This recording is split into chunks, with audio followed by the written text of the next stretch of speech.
ও যুবক ভাই মুরব্বী বাবা, মায়ান নবী এখনো তোমার জন্য রওজাতে শুয়ে শুয়ে কাঁদে।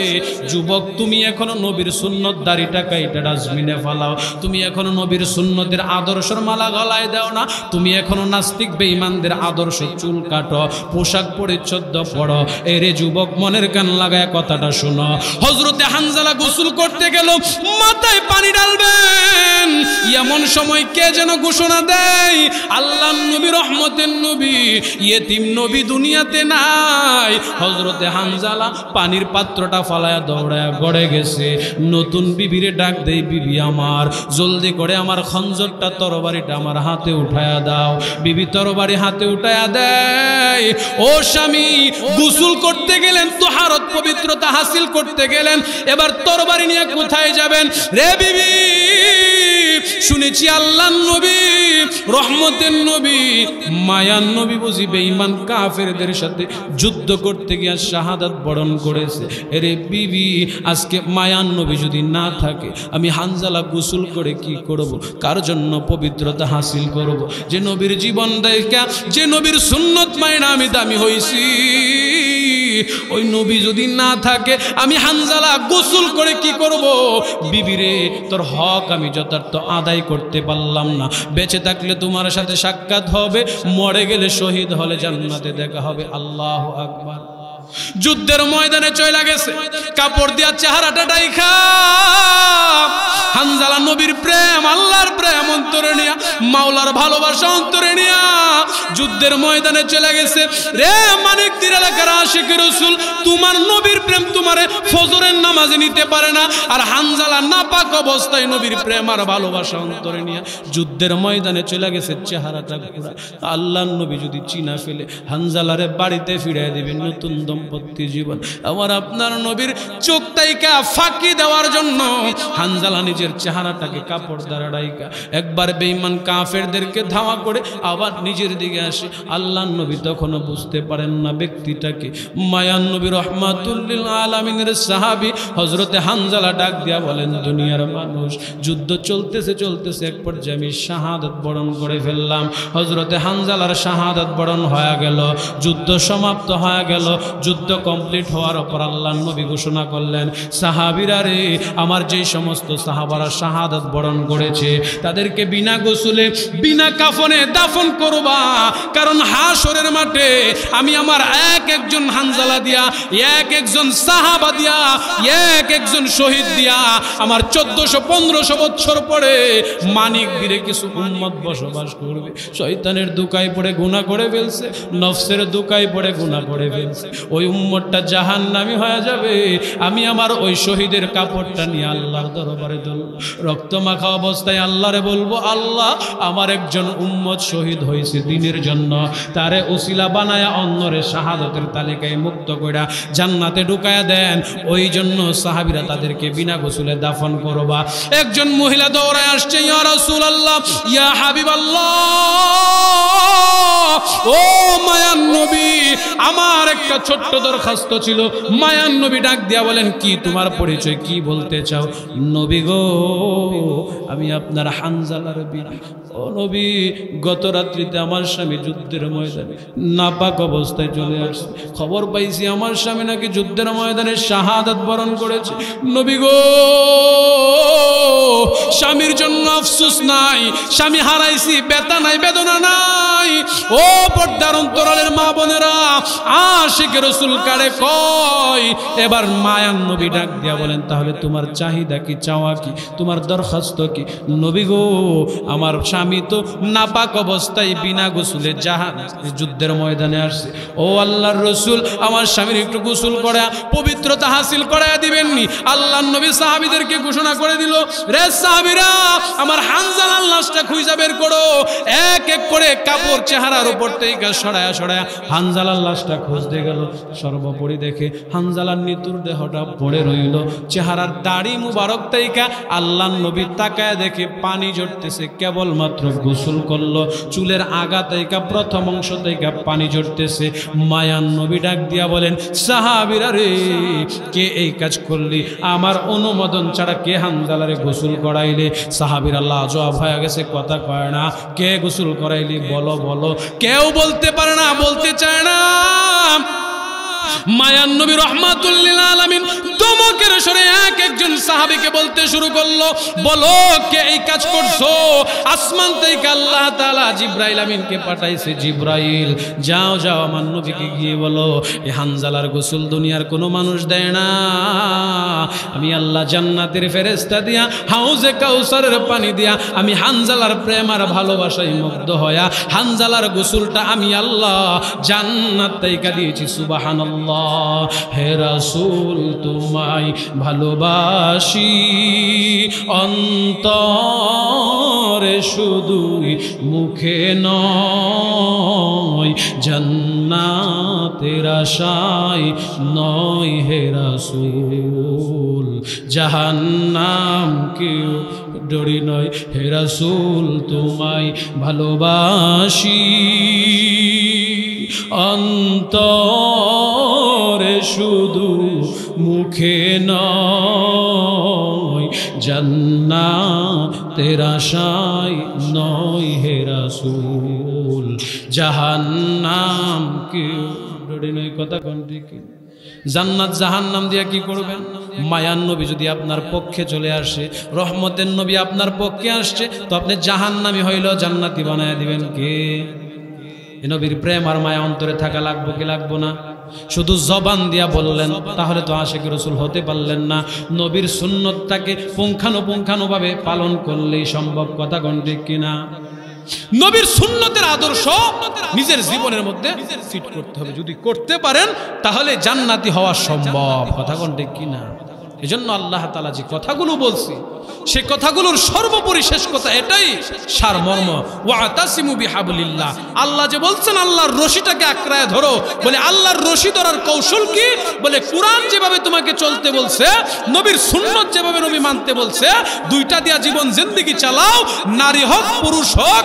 মদিনাওয়ালা নবী বলেন 1450-1500 বছর নয়, 2000 বছর পরেও যদি তুমি আসো, আমার মতে তোমার মত যখন মিলে যাবে, তুমি আমার উম্মত হয়ে যাইবা, আমি তোমাকে জান্নাতে নিয়ে যাব। সুবহানাল্লাহ।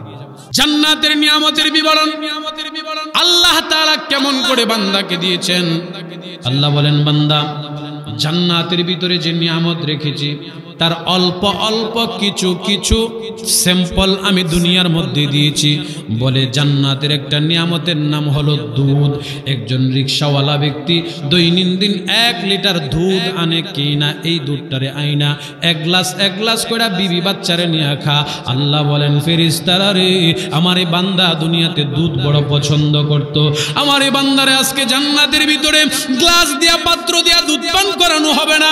আমার বান্দার জন্য দুধের সমুদ্র বানায়া দে, দুধের নহর বানায়া দে। বান্দারে ওই নহরের মধ্যে মনের মতো করে দুধ পান করার সুযোগ করে দে। আল্লাহু আকবার। কত খাইবেন? মুফাসসিরগণ বলেন, জান্নাতের ভিতরে আল্লাহ যে নাজ নিয়ামত রেখেছেন, এক একটার বরত্ব কত হবেন? বলে একটা বড়ির ওজন হলো 12 মণ। কত মণ? আবু জাহিল্লা কয়, এই যে এখন মুহাম্মদ বলল একটা অহেতুক কথা, জান্নাতের ভিতরে বুঝি 12 মণ ওজনের একটা বড়ি হইব, এটা আবার কেমনে হইব? আর ওইটাও ভালো, মুহাম্মদের উম্মত বাচ্চা 12 ইঞ্চি 26 ইঞ্চি আছে না? 26 ইঞ্চি আরে আসেনি, ওইটা বড়ির তলে ফিরে মারা যায়।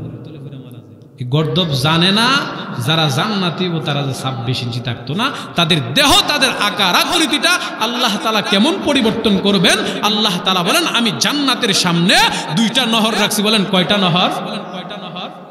1 নাম্বার নহরের মধ্য থেকে আমি আল্লাহ যখন বান্দাকে গোসল করায় দেব, গোসলের পরে বান্দার 4টা পরিবর্তন আসবে। বলেন কয়টা?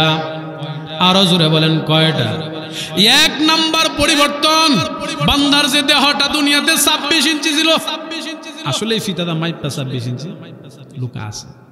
বাংলাদেশের একজন আলোচক আছে আমার মাদ্রাসায়, গত 2-3 বছর আগে আনছিলাম। এই 26 ইঞ্চি বক্তা দেখার লাগে মানুষের ঢল, 26 ইঞ্চি মানুষ কিন্তু দেখতে। আবার এবার ছেলে মেয়েও আছে, সুবহানাল্লাহ কোন দিছেন কে দেখতে এতটুকু, আমি কুলে করে স্টেজে নিয়ে গেছি। তাইলে ওই দিন 26 ইঞ্চি আর 26 ইঞ্চি থাকবে না। বাবা আদম আলাইহিস সালাতু ওয়াস সালামের দেহর মতো সুঠাম আকৃতির দেহ বানায় দেওয়া হবে। বর্তমান আমাদের হাত দিয়ে 120 হাত লম্বা, 120 হাত লম্বা বেড়ার সামনে যদি আপেলটা রাখা হয়, বড়ইটা রাখা হয় 12 মণ ওজনের, তখন আমরা সামনে যে আপেল রাখা হয়, কথা কোন ঠিক না? প্রথম নাম্বার পরিবর্তন হলো বান্দার দেহটাকে আদম পয়গম্বরের মতো করে দেওয়া হবে গোসল করানোর পর। দ্বিতীয় নাম্বার পরিবর্তন, বান্দার যে কণ্ঠটা, কণ্ঠ জবানটা এত মধুর বানায়া দেওয়া হবে, বলে দাউদ নবীর কণ্ঠর মতো মধুর কণ্ঠ বানায়া দেওয়া হবে। আল্লাহু আকবার। দাউদ নবীর কণ্ঠ কত মজার ছিল, বলে দাউদ পয়গম্বর তিনার কিতাব যখন নদীর তীরে বসে বসে পাঠ করত, সমুদ্রের মাছ শুনতে আসতো, তিনার কণ্ঠের তিলাওয়াত আল্লাহ তাআলা দাউদ পয়গম্বরকে ঘোষণা করে দিল, দাউদ কওমের লোকদেরকে জানায়া দাও তারা যেন সপ্তাহে একদিন শনিবার সমুদ্রের মাছ মারা বন্ধ করে দেয়, আর তুমি সমস্ত দিন তোমার কণ্ঠের তিলাওয়াত সমুদ্রের মাছদেরকে শোনাইবা। আল্লাহু আকবার। তাহলে 2 নাম্বার কি হইল? কণ্ঠ পরিবর্তন হয়ে গেল। 3 নাম্বার, আপনার আমার যে পরিবর্তনটা আসবে, এই চেহারার রূপ যৌবন ফিরিয়ে দেওয়া হবে। এই চেহারার চামড়ার কোনোদিন ঢিলা হইতো না। এখন যারা মুরব্বী দাড়ি রাখে না, এমন মুরব্বী দেখা যায় সেলুনে গেলে মনে হয় ভিতরে দিয়ে কাঠ ঢোকায় অন্য হাত দরকার, কথা বল না কেন? আছে না নাই? মানে সাফার ভিতরে যাইতে যাইতে আর জানা, এরপরও রান্না করা কমে। কষ্ট পাইতেছে, কষ্ট দিয়ে কইতাছি। এই কথার পরে যদি রাইখা দেন, আপনার জন্য নবী কান্দে আর আপনি কাইটটা ডাস্টবিনে ফালান, আপনি কেমন উম্মত হইলেন? আপনার সে গর্দব উম্মত তো আর কেউ হতে পারে। নবী 23 বছর কাঁদছেন, এখনো কান্দেন। নবীজি উম্মতের ফিকির নিয়েই নবীর দিন আর রাত পার করতেন। যে নবী আপনাকে আমাকে না নিয়ে জান্নাতে যাবেন না, সেই নবীর আপনি কেমনে কষ্ট দেন? আর আপনি আশিক রাসূল দাবি করেন যে হাসরের মাঠে নবী আমাদের তড়ায়া জান্নাতে নিয়ে যাবে। বলা এটা ভণ্ডামি ছাড়া আর কিছু হতে।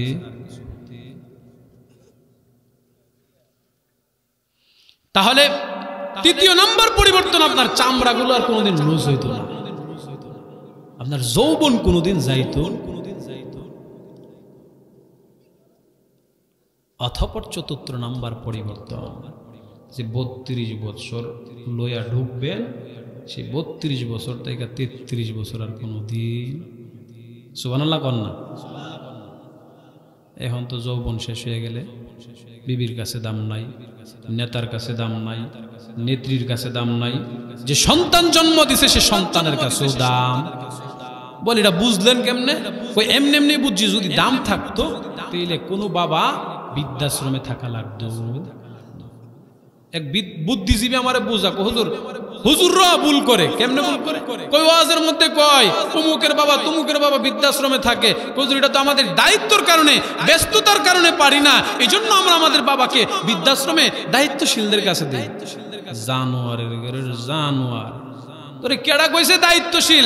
দায়িত্ব দেখাইতে। তোরে তোর বাবা কেমনে জন্মের পরে লালন পালন করছে, তোরে তোর মা কেমনে জন্মের পরে লালন পালন করছে। আমার আল্লাহ বলেন, ওয়া কাদা রাব্বুকা আল্লা তা'বুদু ইল্লা ইয়্যাহু ওয়া বিল ওয়ালিদাইনি ইহসানা। উম্মত, ও উম্মত, তুমি তোমার মার সাথে খারাপ আচরণ করো না। নবী জানায় দিছে, মার সাথে অবাধ্য আচরণ করো না, বাবার সাথে অবাধ্য আচরণ করো না। বৃদ্ধা মার বাবা বৃদ্ধা হয়ে গেছে, তারা যেমন তোমাকে ছোট সময় দোলনার মধ্যে কুলের মধ্যে নিয়ে লালন পালন করছে, তুমি যখন বলতে আব্বা এটা কি, আব্বা ওইটা কি, তোমার সন্তান তোমার বাবা যেমন তোমাকে এগুলাতে রাগ করতো না, গুসা করতো না, তুমিও বুড়া বয়সে তোমার গুরুত্ব আর বীরত্ব বুঝাও না, তুমি তোমার বাবার সামনে বিনয় হয়ে যাও, নম্র হয়ে যায়। বলেন আল্লাহ। উনি আমারে বুঝাইতেছে, বিদেশ থাকি তো, মা বাবা তো বিদেশ যায় থাকতে পারত। এটার নাম পূর্ণ হক আদায় হলো।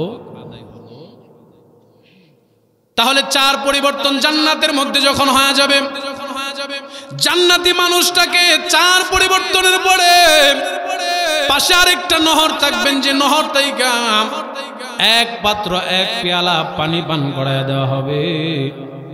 ওই পানি পান করানোর পরে বান্দার ভিতরে যত নিফাকি ছিল, বান্দার ভিতরে যত অহংকার ছিল, বান্দার ভিতরে যত গুনার প্রলোভন ছিল, বান্দার আত্মাটা পবিত্র হয়ে যাবে। সুবহানাল্লাহ।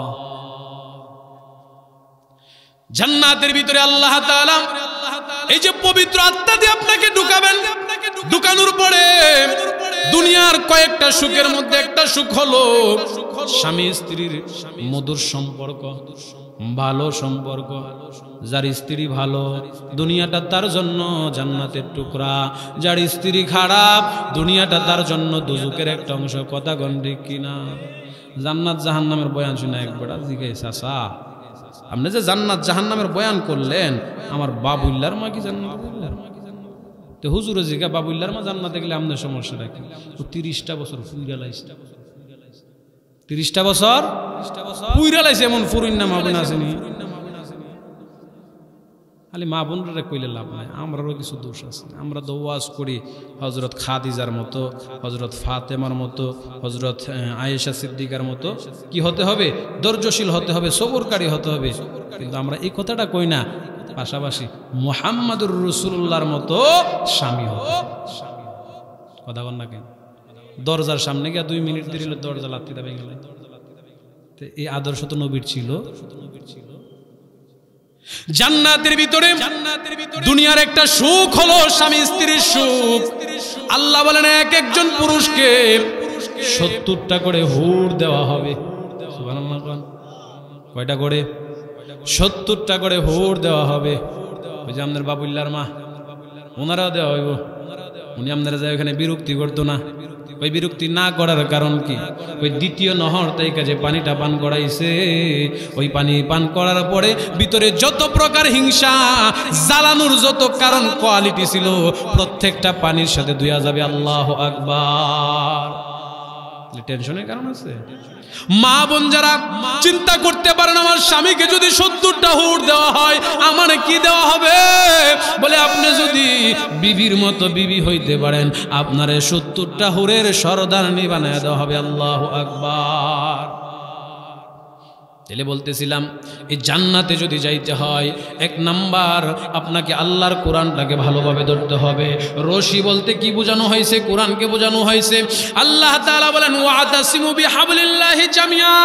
রে মানুষ, আমি আল্লাহর রশিটাকে শক্ত করে ধরো, শক্ত করে ধরো। কেন শক্ত করে ধরবা?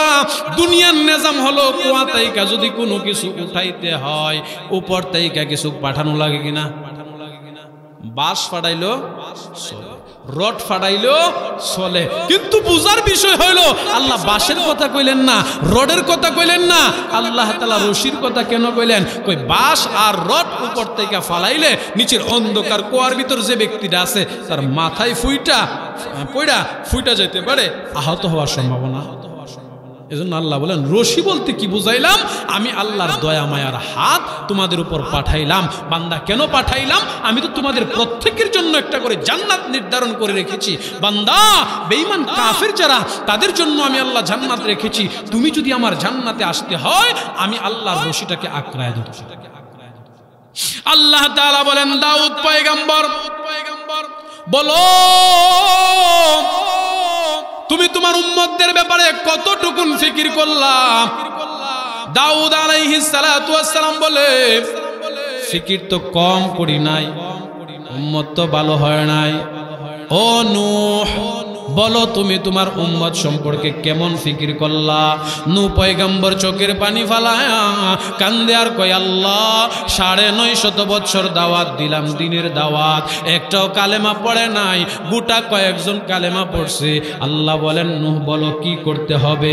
ও আল্লাহ তাদেরকে ধ্বংস করে দাও, তারা তো আমার উপর কালেমা পড়ে না, তোমার উপর ঈমান আনে না। শুধু এখানেই ক্ষান্ত নয়, আমি নূহ পয়গম্বরকে রাস্তা দিয়া হাইটা গেলে পায়খানার ময়লা দিয়া ইটা মারে, আমার উপর নির্যাতন করে পাথর নিক্ষেপ করে। আল্লাহ আমি নূহ তাদের উপর অতৃষ্ট হয়ে গেলাম, তাদেরকে তুমি ধ্বংস করে দাও, তাদের উপর তোমার আযাব পতিত করো। আল্লাহ ডাক দিয়া বলেন, রে নূহ তোমার হাতে একটা কিস্তি বানাও, একটা নৌকা বানাও, ওই নৌকার মধ্যে তোমার প্রিয় মানুষ যারা তাদেরকে উত্তোলন করো, প্রিয় মানুষদেরকে নিয়ে তোমার মহাব্বতের মুহিব্বিন যারা তোমার অনুসারী যারা তাদেরকে নিয়ে তুমি নৌকা বাসায়া দাও। আমি আল্লাহ বড় এক মহাপ্লাবন দেব, বড় এক ভূমিকম্প দেব। হয়েছিনি কয়দিন আগে? গত 2 দিন আগেই তো হইল। কয়েক সেকেন্ডের লড়া, কই ক্ষমতা, কই বাহাদুরি। এখান থেকেই প্রমাণ হয়ে গেল আল্লাহর সঙ্গে পাল্লা দেওয়া চলে না। টাকা হইলেই টাকার বাহাদুরি চলে না, টাকা হইলেই অন্যর উপর জুলুম করা চলে না, টাকা হইলেই ক্ষমতার অপব্যবহার চলে না, টাকা হইলেই গরিবের জায়গা দখল করা চলে না। আল্লাহ তাআলা বলেন, ও নূহ তুমি একটা কিস্তি বানায়া তোমার মুহিব্বিনদেরকে উঠায়া নৌকা বাসায়া দাও, আমি মহাপ্লাবন দিয়া তাদেরকে ধ্বংস করে দেব। আল্লাহ সকলকে ধ্বংস করে দিলেন। নূহ পয়গম্বর বন্যা দূর হওয়ার পর নিজের এলাকায় আইসা সমুদ্রের পাড়ে বৈশা মনটারে বেজার করে বৈশা রয়েছে। আল্লাহ ডাক দিয়া বলেন, এরে নূহ মনটা বুঝি খারাপ? আল্লাহ হা মনটা খারাপ। কেন খারাপ বলো না? আল্লাহ মানুষগুলোর জন্য বড় মায়া লাগতেছে, যে মানুষগুলোকে আপনি মেরে ফেলেছেন, ও আল্লাহ তাদের জন্য বড় মায়া হয়। আল্লাহ ডাক দিয়া বলেন, এরে নূহ এই নদীর তীরে বৈশা তুমি কিছু পাতিলা বানাইতে শুরু করো, মাটির পাতিলা বানাও। নূহ পয়গম্বর নদীর তীরে মাটির পাতিলা বানায়া সাজায় সাজায় রাখতেছে। বানানো একদিন শেষ হয়ে গেল, আল্লাহ আবার হুকুম করে, নূহ এক মাথা থেকে একটা একটা পাতিলা বানাতে শুরু করো। নূহ আলাইহিস সালাতু ওয়াস সালাম একটা পাতিলায় বাড়ি দেয়, মনটা বড় বেজার। অপর একটা পাতিলায় বাড়ি দেয়, চোখের পানি টপ টপ করে পড়ে। আসমানের মালিক আল্লাহ, জমিনের মালিক আল্লাহ ডাক দিয়া বলেন, রে নূহ এই পাতিলাগুলো ভাঙতে গিয়া তোমার চেহারা মলিন হয়ে গেল, চামড়ায় ভাঁজ পড়ে গেল, চোখের পানি ঝরতে শুরু করলো। কারণটা কি? ও নূহ বলো কেন কেন কান্না করো? নূহ পয়গম্বর চোখের পানি বালায়া কান্দে আর ডাক দিয়া কই, আল্লাহ নিজের হাতে বানাইলাম, এখন নিজের হাতে ভাঙ্গি, এই জন্য মায়া লাগে।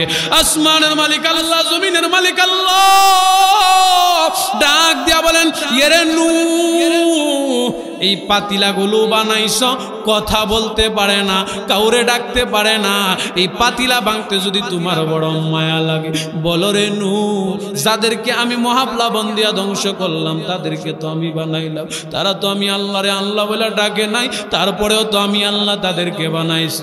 এরে নূহ আমি আল্লাহ তামাম পৃথিবীর পাহাড় বানাইতে গিয়া আমি আল্লাহর হাত লাগাই না, আমি কোন বলছি ফায়াকুন হয়ে গেছে। জমিন বানাইতে গিয়ে আমি আল্লাহ সময় নেই না, 6 দিন আর 9 দিনের ভিতরে আমি আল্লাহ আসমান বানাইলাম, জমিন বানাইলাম, লৌহ কলম আরশ কুরসি বানাইলাম। এরে নূহ যেই উম্মতদের যেই মানুষদের ব্যাপারে তুমি বদদোয়া করলা, আমি আল্লাহ যাদেরকে ধ্বংস করলাম তাদেরকে বানাইতে গিয়ে আমি হুকুম করি নাই, আমি আল্লাহ তাদেরকে এত মায়া করে এত আদর করে বানাইলাম রে নূহ। বানাইতে গিয়া আমি আল্লাহ তাদের পিছনে দীর্ঘ 9টা মাস সময় ব্যয় করলাম। অতঃপর বান্দার ওয়াল বডি যখন বানানো হয়, আমি আল্লাহ বান্দার ওয়াল বডি কমপ্লিট করার পর ফেরেশতাদেরকে ঘোষণা করে দিলাম, রে ফেরেশতারা শুন, এই যে আমার বান্দা যার ওয়াল বডি তোরা বানাইলি, এই যে নমুনা দেইকা দেইকা বানাইলি, আমি আল্লাহ করে দিলাম আমার বান্দার কপালটা তোরা বানাইবি না, আমার বান্দার কপালটা আমি আল্লাহ নিজ হাত দ্বারা বানাইবো। আল্লাহু আকবার। কেন বানাইবো জানোস নি? আমার বান্দাই কপালটা দিয়া আমি আল্লাহর সেজদা করবে, সেজদা। আরে সেজদা তো বাবার দরবারে সেজদার নামও সেজদা, মালিকের দরবারের সেজদার নামও সেজদা, মালিক বলেন বাবার দরবারের সেজদা তোমাকে জাহান্নামে নেবে, আর আমার মালিকের দরবারে একটা সেজদা করলে তামাম পৃথিবীকে আরেক পাল্লায় রাখলে এক সেজদার দাম আল্লাহর কাছে বেশি। আল্লাহু আকবার। অতি অবতি পীর হয় রজনী যখন, নীরবে প্রভুর নাম জপিও তখন। প্রভুর করুণা যদি পাইবার চাও, গভীর রাতে উঠে প্রভুর গুণগান গাও। কথা কোন ঠিক কিনা? এই পৃথিবীতে যারা বুজুর্গ হয়েছে, অলি আল্লাহ হয়েছে, তাদের ইতিহাস তালাশ করে দেখেন, গভীর রজনীতে আল্লাহ তাআলার কুদরতি কদমে সেজদায় পড়ে চোখের পানি ফালায়া কাঁদছে। কথা কোন ঠিক কিনা? ও মুসলমান, আপনি আল্লাহর কুদরতি কদমে কান্না করে যদি ওলিয়ত আর বেলায়াতের দরজা চান, মাকাম চান, আল্লাহ তাও দিবেন। আর যদি দুনিয়ার চান, দুনিয়ার রাজত্ব চান, দুনিয়ার ক্ষমতা চান, তাও দিবেন। এটা ইতিহাস সাক্ষী। ফেরাউনের নাম শুনছেন? শুনছেননি? এই জালেম নিজে ছিল একবারে ন্যস্ত গরিব, হইতে হইতে টাকাওয়ালা হয়ে গেল। তার সঙ্গটা যখন খারাপ হইল, তার সহকারী নমরুদ বুদ্ধি দিছে, দুষ্ট টাকা তো অনেক হয়েছে, এবার একটা কাজ করা যায়, রাজত্বের দায়িত্বটা নেতা যত হয় খেয়াল করে দেখবেন টাকা তত ভাঙা লাগে। বড় নেতার বড় টাকার খরচ, এক রাতে কয়েক লাখ টাকাও ভাঙা লাগে। ভাঙে কিনা? কারার পিছনে ভাঙে? কথা কন না কেন? আমরার পিছনেই ভাঙে। আমরাও যে তাহলে নেতার কাছে সুস্যা খাই, বেড়া বিড়া বাড়ি বিক্রি করে মেম্বারি করে, তো এটা খাইতে খাইতে তো বাথরুম পর্যন্ত খাই। বাথরুম কেমনে খা? বাথরুমরা খাওয়ার সিস্টেম হইলো গরিবরা লাগে বাথরুমে এডি মাইরা খায়, এটারে বাথরুম মানে লেট্রিন খায় না। তো নেতার তো উপায় নাই না খায়।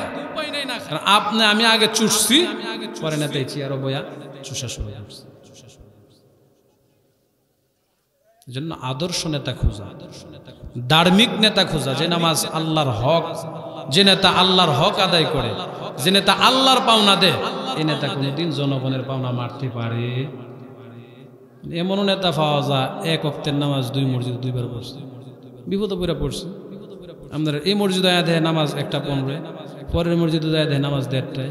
ওখান যদি বুট সাইতে গেছে ওইখানে যায় যদি দেখে যে দাঁড়ায় রয়েছে নেতা, মুসল্লিরা যদি বাইরে দেখে নেতা খাড়িয়ে রয়েছে, তো এই নেতার আর বুট দিব কি? বাধ্য হয়ে নেতা 2 বার নামাজ পড়ছে, উজু ছাড়াও নামাজ পড়ে এমন নেতা, জানাজার নামাজে ঈদের নামাজ পড়ে এমন নেতা।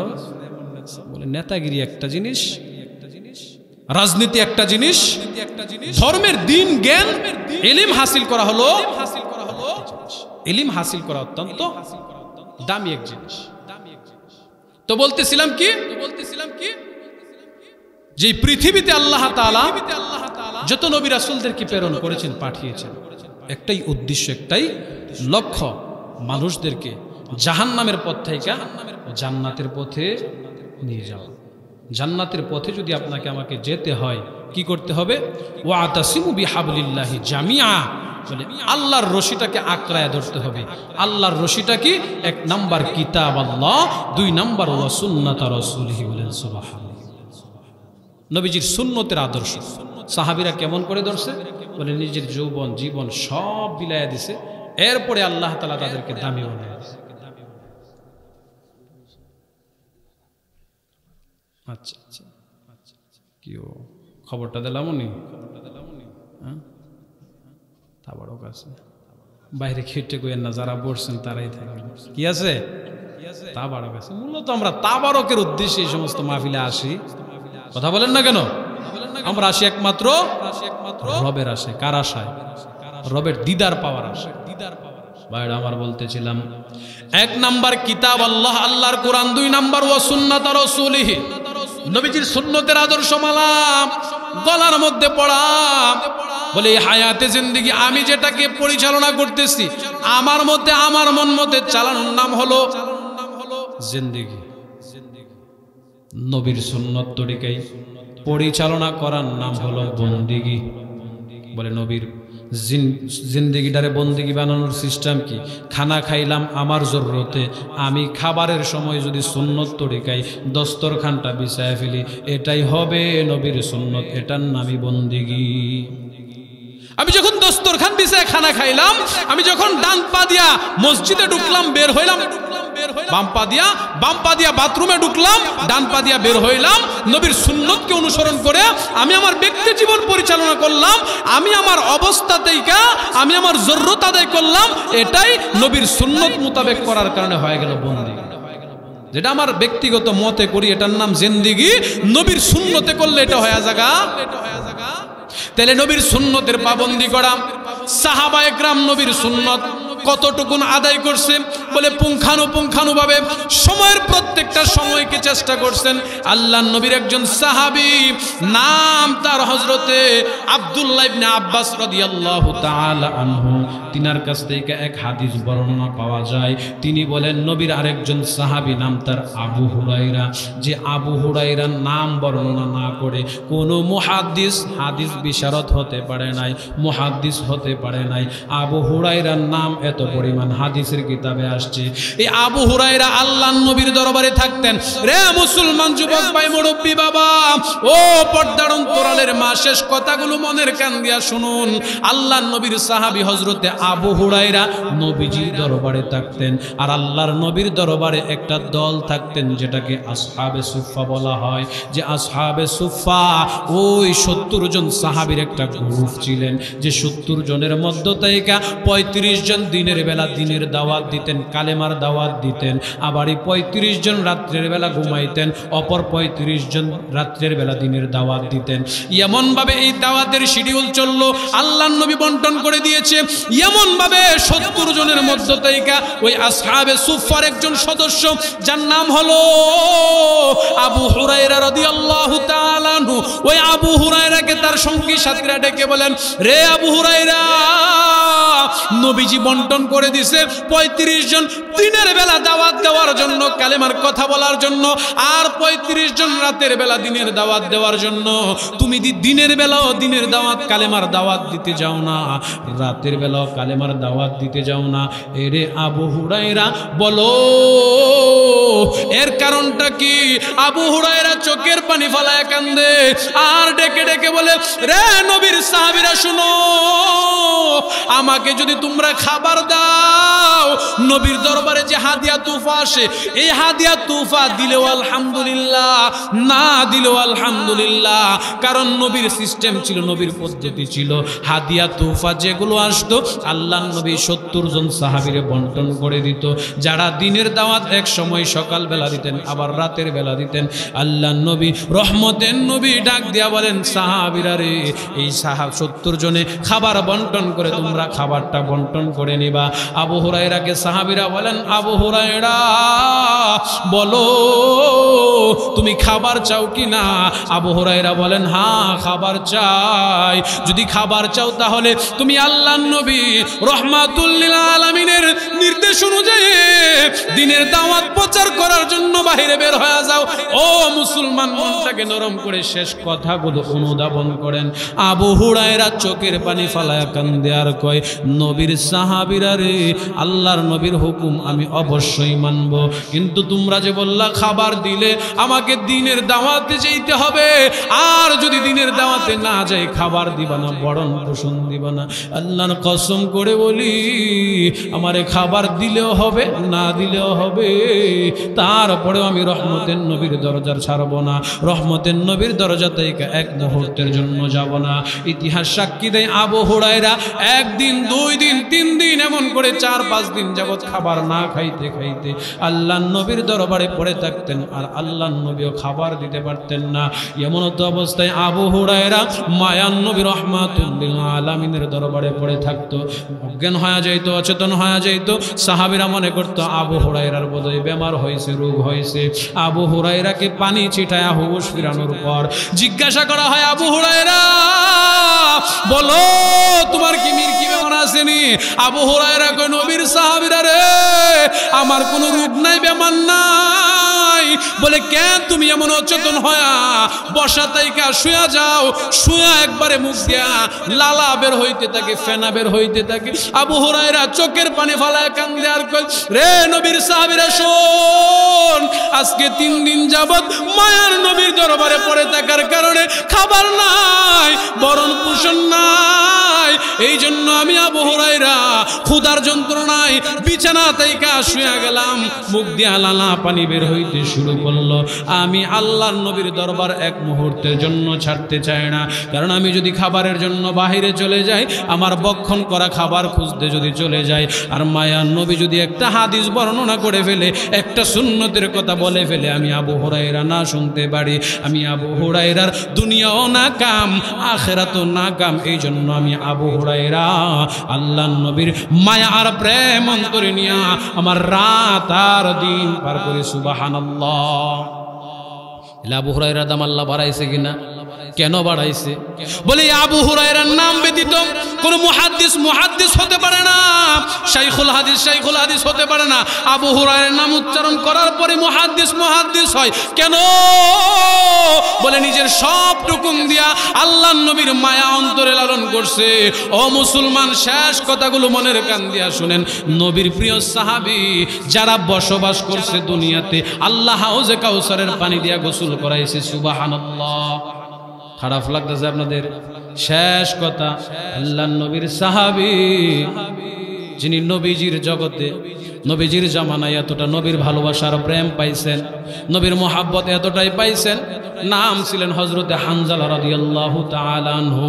হযরতে হানজালা বিবাহ করলেন বাসরের রজনীতে, নাপাক অবস্থায় গোসল করতে গেলেন, মাথার মধ্যে পানি ডালবেন, এমন সময় একজন ঘোষক ঘোষণা দেন, কদ কুতিলা মুহাম্মদ পৃথিবীতে নাই রে, মুহাম্মদ বেঈমান কাফেরদের হাতে শহীদ হয়ে গেছে। ও মুসলমান, আশিকে রাসূল কারে কয়? এই কথাটুকুন বলার পরে আলোচনার ইতি টানবো।